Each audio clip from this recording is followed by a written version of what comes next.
साहित्य संमेलनाच्या या वर्षभराने मला काय दिलं, एका वाक्यात सांगायचं झालं तर वर्षभर मला कामात गुंतवून ठेवलं. की श्रीरामचंद्रांना ते तपोवन का आवडलं, कसं आवडलं, फार काय मी त्याच्यात शिरत नाही, कारण मी त्यात शिरले की फारच गोंधळ होतो, मला थांबवत नाही. प्रकृती टिकली तर आपण प्रकृतीचा भाग असलेली माणसं टिकणार आहोत. आम्ही लोकसंस्कृतीचा अभ्यास, आपल्याला राग आला तरी चालेल, पण माझ्या पुरुष सहकाऱ्यांनी फक्त स्वतःचं कौतुक वेचण्यापुरता केला. 2-100व्या अखिल भारतीय मराठी साहित्य संमेलनाचं अध्यक्षपद मला जे मिळालं ते आयुष्याच्या उत्तरायणाच्या टोकावर माझ्या दृष्टीने अक्षरशः अपघात होता. हा अपघात घडवून आणला तो अखिल भारतीय मराठी साहित्य महामंडळाचे आणि त्यांच्या घटक संस्थांच्या आमच्या सगळ्या हितचिंतकांनी, पदाधिकाऱ्यांनी.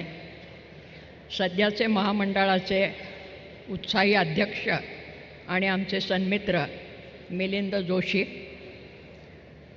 त्यावेळच्या संमेलनाच्या महामंडळाच्या अध्यक्ष प्राध्यापक उषाताई तांबे, त्यांचे सर्व सहकारी, मराठी भाषाप्रेमी, यांना सगळ्यांना त्या अध्यक्षपदाचं श्रेय आहे. वर्षभरात जे अध्यक्षपद होतं ते माझ्या एकटीचं नव्हतं, ते तुमच्या सगळ्यांचं होतं, मराठी भाषकांचं होतं, मराठी भाषाप्रेमिकांचं होतं, आणि त्याबद्दल मी मनापासून कृतज्ञता व्यक्त करते.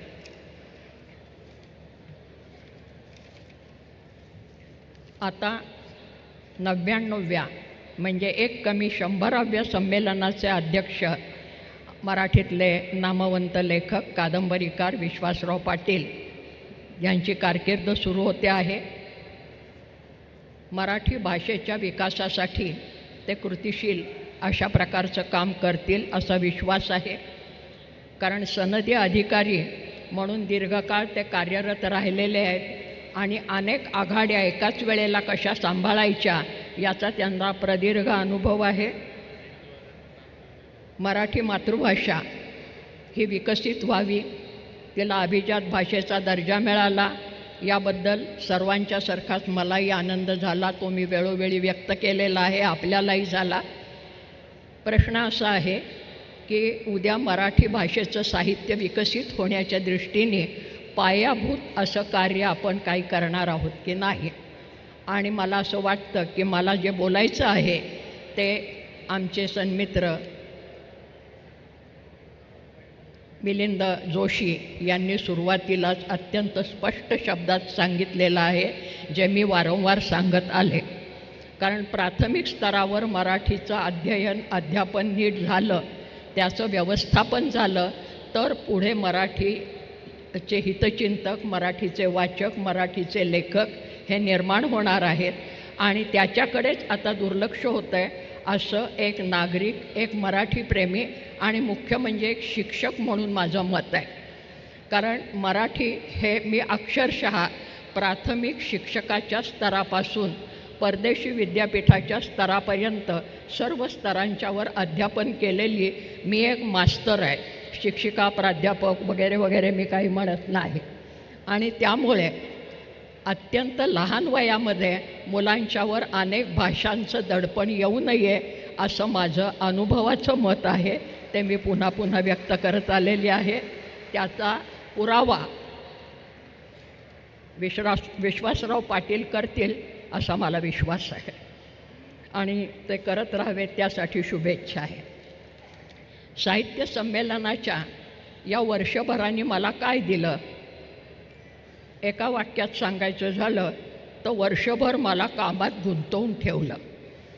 मी विचार करत होते की आता जरा आराम करावा, नोकरी बिकरी संपलेली आहे, संपूनही पावशतक लोटलेलं आहे, पण या आमच्या मराठी स्नेहीजनांनी मला पुन्हा त्या अध्यक्षपदामध्ये अडकवलं आणि त्या वर्षांनी मला अक्षरशः संपूर्ण वर्षभर गुंतवून ठेवलं. मी उत्तरायुष्याच्या टोकावर असं म्हणते आहे आणि ते शब्दशः खरं आहे.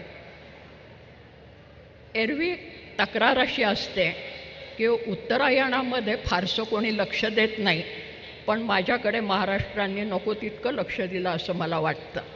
कारण मी ज्या भागामध्ये राहते तो भाग असा आहे मराठीच्या भाषेच्या दृष्टीने की एकीकडे कर्नाटकाची सीमारेषा आहे, एकीकडे गोवा आहे, एकीकडे दक्षिण आहे सगळी, एकीकडे पश्चिम महाराष्ट्र आहे आणि जरा थोडंसं पलीकडे केलं की गुजरातची सीमारेषा आहे.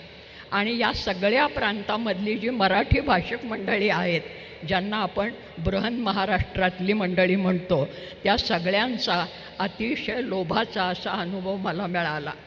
त्या प्रत्येकाच्या घटना सांगण्यामध्ये अर्थ नाही आहे, खरं म्हणजे अर्थ आहे पण सध्या वेळ नाही आहे. माझ्या प्रकृती अस्वास्थ्यामुळे मी संमेलनाचा अध्यक्षपदाचा आनंद स्वीकारण्यासाठी, सत्कार स्वीकारण्यासाठी फारशी कुठे जाऊ शकले नाही. अपवाद म्हणून काही ठिकाणी निश्चितपणे गेले, परंतु माझ्या भागातल्या आणि महाराष्ट्रातल्या मी अक्षरशः सांगते की एकही राजकीय विचारधारेचा पुढारी नेता असा नाही की जो माझ्या घरी येऊन मला शुभेच्छा देऊन गेला नाही. सर्व राजकीय सामाजिक विचारधारांची मंडळी ही माझ्या घरी आली आहे. त्यांनी मला अत्यंत आदरपूर्वक अशा प्रकारचा सन्मान दिला, अभिनंदन केलं. याच्यामध्ये सर्व राजकीय नेते होते, प्रशासकीय अधिकारी होते, आमच्या भागातले सगळे कलेक्टर्स हे येऊन गेले त्या काळात, पोलीस ऑफिसर्स सगळे येऊन गेले DYSP पासून, आणि तिथपासून या सर्व रोटरी लायन्सपासून कामगार संघटना आणि घरमोलकरीण संघटनेपर्यंतचे सर्व लोक माझ्या घरी येऊन गेले. विद्यार्थी आले, विद्यार्थ्यांच्या संघटना आणि सीमारेषेवरची बरीच मंडळी आली. मला ते सांगायला आनंद होतो की मी जे काय मराठीमध्ये थोडं फार लेखन केलं असेल त्याच्यामध्ये या बृहन महाराष्ट्रातल्या मराठी जनांचा खूप मोठा सहभाग आहे. कारण मी जिथे राहते तिथपासनं कर्नाटकची सीमारेषा जवळ आहे. मी परत सांगितलेलं आहे आणि पुन्हा एकदा उच्चार करते की कर्नाटकाच्या सीमारेषेवरच्या 5 साहित्य संमेलनं दरवर्षी होत असतात मराठीतली. नंतर गोव्यामध्ये साहित्य संमेलनं होत असतात. त्यामुळे या संमेलनांना बृहन महाराष्ट्रातल्या साहित्य संमेलनांना आणि साहित्यिकांना प्रोत्साहन देण्याचं काम व्हायला पाहिजे. ग्रंथालयांचा सहभाग फार मोठा आहे माझ्या जडणघडणीत. माझं पहिलं पुस्तक संशोधनपर प्रसिद्ध केलं ते आंध्र मराठी साहित्य परिषदेने प्रसिद्ध केलं. सांस्कृतिक संमेलनाचा सेतू बांधण्याचा पहिला पुरस्कार मला कर्नाटक राज्याने बेळगावनी दिला. तेव्हा निरनिराळ्या पद्धतीनं हा सगळा बृहन महाराष्ट्र त्यात सहभागी झालेला आहे. माझ्या भागातल्या शेतकरी संघटना माझ्याकडे आल्यात. भर दुपारी एक शेतकरी येतो, त्याच्या हातामध्ये एक तसबीर असते आणि तो येऊन ती तसबीर मला देतो. तो किंचित लेखक कवीही आहे आणि तो म्हणतो, आम्हा सर्वांच्या तर्फे आम्ही तुमचं प्रातिनिधिक अभिनंदन करतो आणि त्याच्या शेतामध्ये फुललेल्या फुलांचे गुच्छ त्यांनी त्याच्यामध्ये प्रतिबिंबित केलेली अशी एक तसबीर तो मला आणून देतो. हे मला फार मोठं पुरस्कार आहे असं वाटतं. माझ्या घरी ही सगळी ऑफिसर मंडळी, मोठमोठे नेते मंडळी तर जरूर आली, परंतु त्याच वेळेला मी जिथे राहते तिथे समोर लहान लहान टपऱ्या आहेत निरनिराळ्या प्रकारच्या, मोबाईल दुरुस्ती वगैरे वगैरे अशा. त्या सगळ्या लोकांनी चौकशी केली की या बाईंच्याकडे रोज पोलिसांच्या गाड्या येताना दिसत आहेत, काय प्रकार आहे. तर त्यावेळेस त्यांना कोणीतरी सांगितलं असं ते दिल्लीला काहीतरी आहे आणि तिथे त्या बाईंना बोलावले. ते सगळे टपरी चालक माझ्याकडे अभिनंदनासाठी आले. त्याच्या पलीकडे आणखीन एक नगरपालिकेची स्वच्छता कामगारांची कॉलनी आहे, ती मंडळी आली. त्यामुळे अभिजन स्तरातल्या मंडळींना मराठीबद्दल आस्था आणि आपुलकी हे तर सिद्ध होतंच, परंतु या सामान्यातल्या सामान्य माणसांनी जो प्रेमाचा वर्षाव केला निरनिराळ्या पद्धतीनं, त्याच्या खाली मी अक्षरशः गुदमरून गेलेली आहे. आणि त्याच्यामध्ये आत्ता नुकतीच मी नाशिकला जाऊन आले. नाशिकहीला मी काही काळ होते म्हणून. तिथे गेल्यानंतर तिथल्या साहित्य संस्था तर सगळ्या सत्कार करण्यासाठी, अभिनंदन करण्यासाठी घरी आल्या. आणि ज्या कुसुमाग्रजांच्यामुळे महाराष्ट्राचं नाव दर्यापार गेलेलं आहे, त्या कुसुमाग्रज प्रतिष्ठान, सगळ्यात 100 वर्ष जुनं असलेली सार्वजनिक वाचनालय, लोकहितवादी मंडळ ज्याला 100 वर्ष झाली यंदा, आणि त्या लोकांनी घरी येऊन मला सन्माननीय सदस्यत्व दिलं. गेल्या 100 वर्षात कुणालाही जे सन्माननीय सदस्यत्व दिलं नव्हतं ते त्यांनी यंदा ते दिलं 100 वर्ष झाल्याबद्दल. नाशिक हे जसं कुसुमाग्रजांचं गाव तसं निरनिराळ्या विद्वानांचं. तिथे आणखीन एक मुद्दाम मला उल्लेख करावासा वाटतो की ख्रिस्ती साहित्याचं स्थान हे नाशिकमध्ये मोठं रेव्हरेंड नारायण वामन टिळकांच्यामुळे. आणि यंदाचं ख्रिस्ती मराठी साहित्य संमेलन नाशिकला होत असताना त्याचे जे अध्यक्ष आहेत नियोजित मार्टिन, ते मार्टिन माझ्या घरी आले. ख्रिस्तायन नावाचा पुस्तक ग्रंथ हा रेव्हरेंड टिळकांनी लिहायला घेतला होता त्यांच्या काळामध्ये, म्हणजे ख्रिस्त चरित्र. ते संपूर्ण ओवी शैलीत, आपल्या मराठी पोथी एखादी जशी असते पांडव प्रतापाची पोथी, तसं ख्रिस्ताचं चरित्र ओवी शैलीत रेव्हरेंड टिळकांनी लिहायला घेतलं होतं.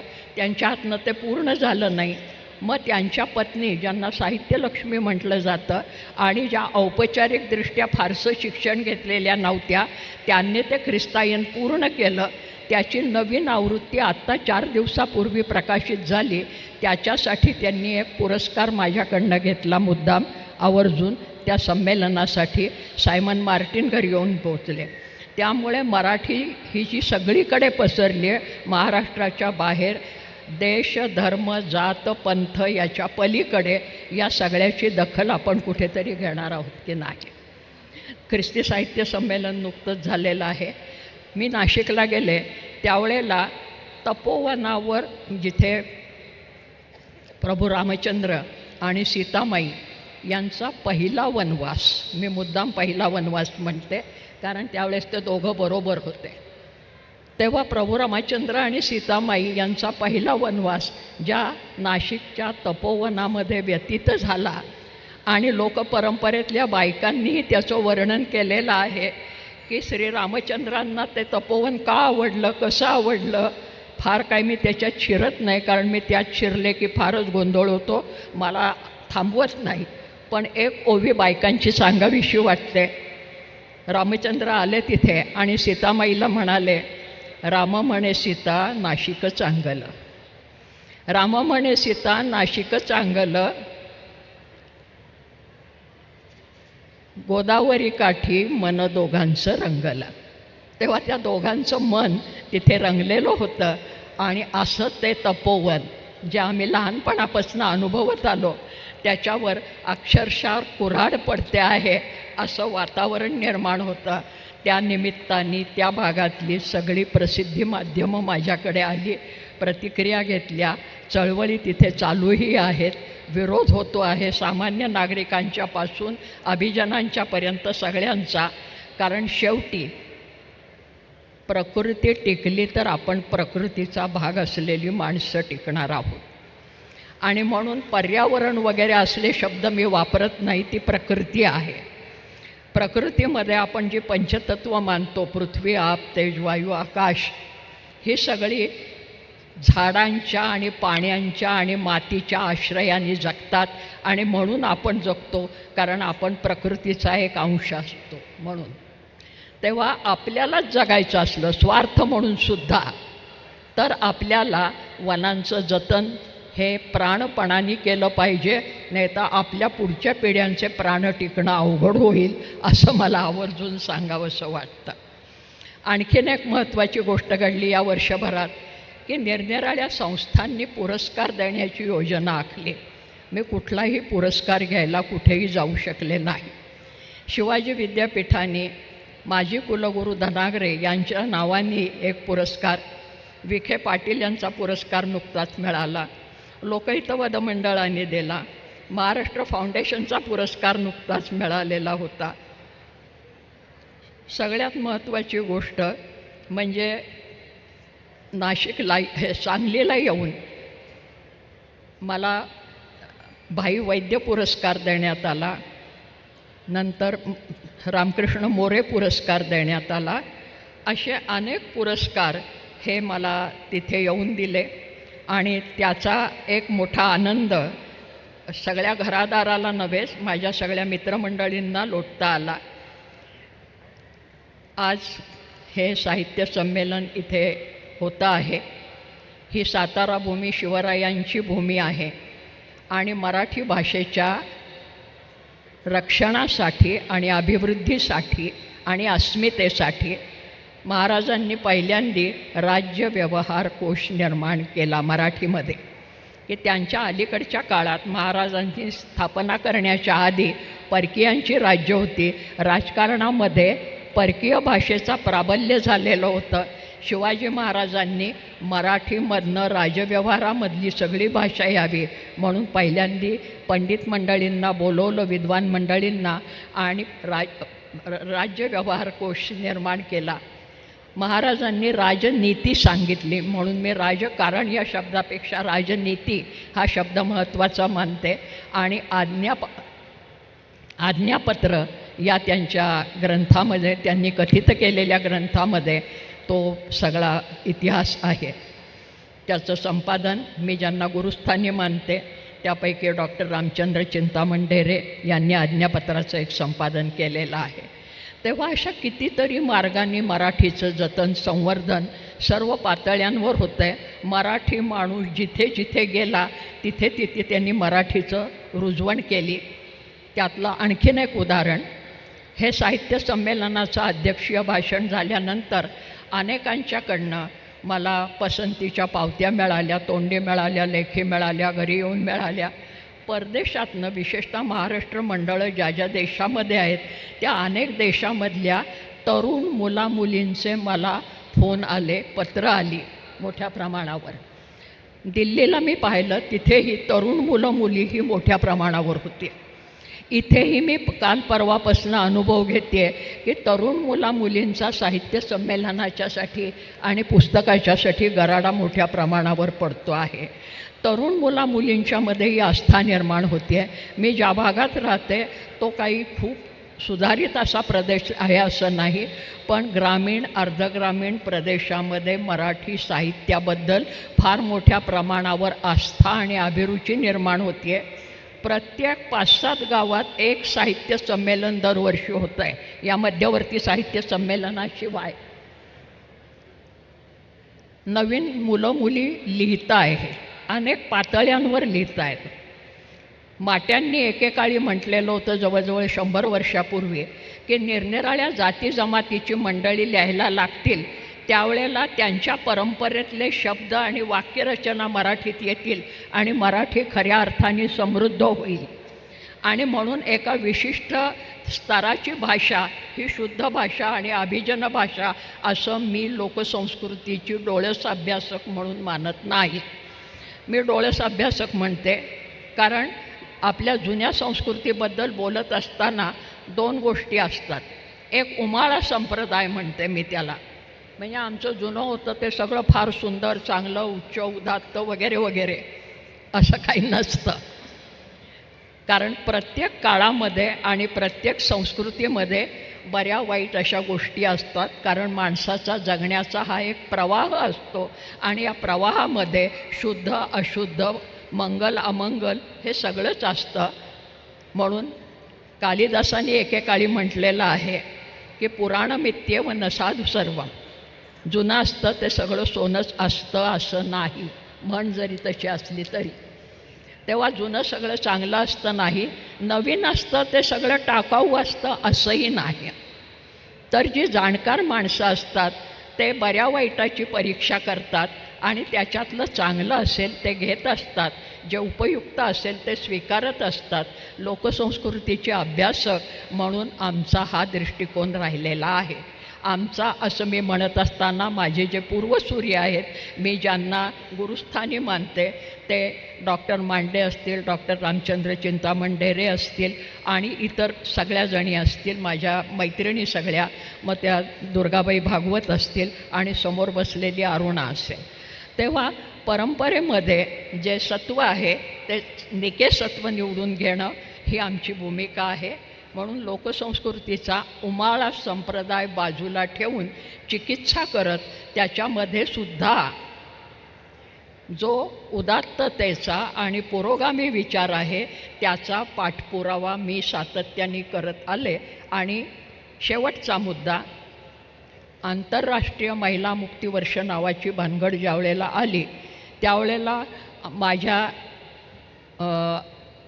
महानगरामध्ये राहणाऱ्या मैत्रिणी सिमॉन दे बोवला पुन्हा पुन्हा उद्धृत करत आल्या की स्त्रियांच्यावर अन्याय कसा होतो, काय होतो वगैरे. पण माझ्या जात्यावर दळण दळणारी बाई गेली शेकडो वर्ष हे सांगत आली, तिकडे कुणीही लक्ष दिलं नव्हतं. आम्ही लोकसंस्कृतीचा अभ्यास, आपल्याला राग आला तरी चालेल, पण माझ्या पुरुष सहकाऱ्यांनी फक्त स्वतःचं कौतुक वेचण्यापुरता केला. म्हणजे बापाचं कौतुक कसं आहे, भावाचं कौतुक कसं आहे वगैरे वगैरे. तर त्याच्यामध्ये बाईला कळत होतं की आपल्यावर चारी बाजूनी कशी दडपणं येत आहेत आणि ते तिने नोंदवलेलं आहे. त्याचा उद्गार मी त्या स्त्रीवाचक किंवा स्त्रीविषयक अशा माझ्या लेखनामध्ये केला आहे. आणि त्याचा उल्लेख आजही अनेक स्त्रिया, मुली, मुलं हे आवर्जून करत असतात. आणि समाजाचे सर्व स्तरातले लोक आता लिहिते व्हायला लागले, जाणते व्हायला लागलेले आहेत. आणि ग्रामीण भागामध्ये सुद्धा लेखन तर होतंच, साहित्य संमेलनं होतात, पण नवीन प्रकाशकही निर्माण होत आहेत आता. आणि नवीन प्रकाशक यांच्याकडेही लक्ष देणं अतिशय आवश्यक आहे. ग्रंथालयांचा उल्लेख वारंवार होतो. सांगायचं तात्पर्य की या सर्व युवा शक्ती जी आहे आणि भाषेबद्दल आस्था असलेली जी शक्ती आहे तिला आपण प्रोत्साहन दिलं तर खऱ्या अर्थाने मराठीचा विकास होणार आहे, मराठीची उन्नती होणार आहे, याच्याबद्दल वाद नाही. आणखीन थोड्या वेळाने नवीन अध्यक्षांच्या सूत्र सुपूर्त करायची आहेत, याचा मला अतिशय आनंद होतो आहे. कारण वर्षभर मी खूप थकलेली आहे अशा सगळ्या ह्याच्यामध्ये. नवीन उमेदीचे अध्यक्ष येत आहेत ही चांगली गोष्ट आहे. आणि ते मराठी भाषेच्या विकासासाठी प्रयत्न करतील, त्याबद्दल काही वाद नाही. अनेक मुलाखती माझ्या झाल्या. त्या मुलाखतीमध्ये सगळ्यांनी प्रश्न विचारला की तुमचं भाषण खूप लोकांच्यापर्यंत पोचलं, या लोकप्रियतेचं रहस्य काय? म्हणलं ते पोचलं हे तुमच्यामुळे मला कळलं, नाही तर मला कळायला काही मार्ग नाही. मी कुठेतरी कोपऱ्यात राहणारी एक बाई आहे. पण त्यांना मी जे उत्तर दिलं, जे यूट्यूबवरच्या अनेक मुलाखतींच्यामध्ये आहे, ते एक वाक्य सांगणार आहे. आणि मग पुढच्या क्षणापासून ही साहित्य संमेलन, अखिल भारतीय साहित्य संमेलनाच्या अध्यक्षपदी नवीन अध्यक्ष आमचे सन्मित्र विश्वासराव पाटील हे आजी अध्यक्ष असतील आणि मी माझी जमा होईल. मी उत्तर असं दिलेलं होतं की मी स्वतः काहीच केलं नाही. मी बोलले, याबद्दल काही वाद नाही. पण अनेकांना ते भाषण आवडलं, भिडलं, अनेकांनी ती पसंती व्यक्त केली. याचा अर्थ इतकाच आहे की त्यांच्या मनामध्ये जे होतं ते मी फक्त अभिव्यक्त केलं. कारण लोकसंस्कृती ही समूहाची संस्कृती असते. समूहातली प्रत्येक व्यक्ती व्यक्त होतेच असं नाही. समूहाच्या वतीने कोणीतरी व्यक्त होतं, परंतु सगळ्या समूहाला ते आपलं आहे असं वाटतं.